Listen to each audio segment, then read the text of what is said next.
Hello, my name is Margaret Jones. My middle name is Dylan, and this little video is about who I teach, and how I choose songs for teaching. I better start by explaining what kind of students I teach and what kinds of singing they do. Over several decades, I must have taught something like 1,000 singing students. They've included a large number of beginners, plus quite a few intermediate singers and a small number of advanced singers.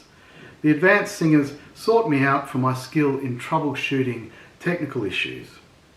Many students presented with various vocal health issues which became worse when singing, so I helped them with their vocal health in their singing and speech. My original background was in classical music.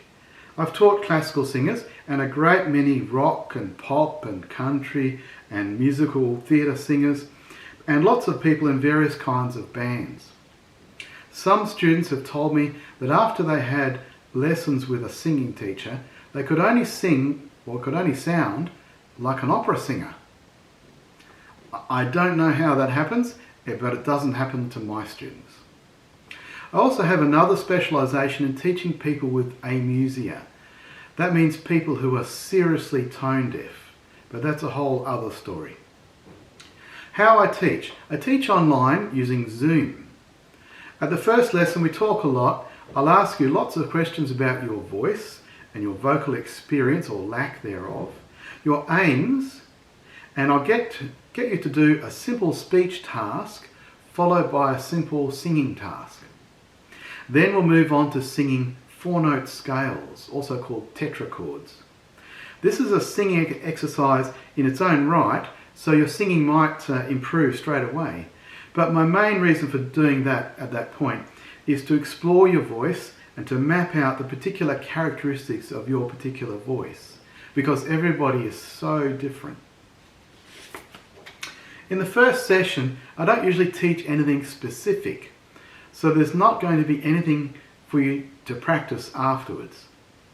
However, many people have told me their singing improved dramatically after the initial lesson probably because they learnt so much about their own voice and about singing in general.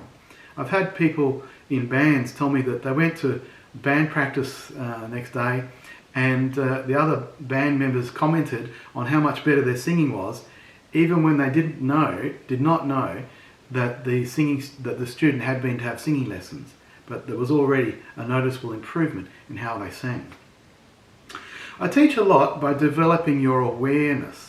That means being able to hear your own voice better and feel your instrument better. Also, you'll be constantly improving how you interpret what you hear and what you feel. Is the sound you're making and the feel of making it, is that useful? Is it good? Is it healthy? Or is it damaging? These are the sorts of things you will rapidly learn starting at the initial lesson. For a singing teacher, I have a deep understanding of vocal health and physiology and anatomy of the voice, for singing and for speech. But I'm not a speech pathologist and I'm not a medical professional, so please bear in mind, if I say anything about vocal health, you should check that with a medically trained person. Songs that I teach. In a previous century, I had a bunch of songs that I used to teach, like a lot of other singing teachers. But it was pretty boring for me, and sometimes it meant students were singing songs they didn't really like. And I can relate to that because I had a lot of singing teachers myself, and that sometimes happened. So I changed the way the songs are chosen. These days, I ask students to start making a list of songs they would like to sing, and include a little info with each title, such as the artist it's associated with and where it can be found on a particular CD or in a book or a YouTube or somewhere else. They don't have to decide if it's a good song for their voice or appropriate for the current stage of their vocal development. Doesn't matter.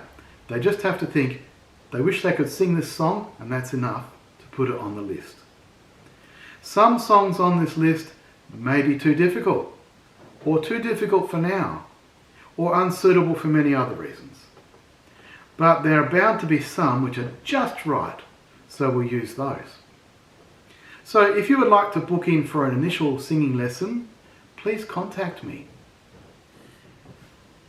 And don't worry if you think you might be tone deaf or you've got very weak pitch or something like this. I can teach almost anybody. You're probably not tone deaf, even if you think you are, but even if you are tone deaf, I've got a whole bunch of special things I do for people who are genuinely, seriously tone deaf. So be in touch, send me an email.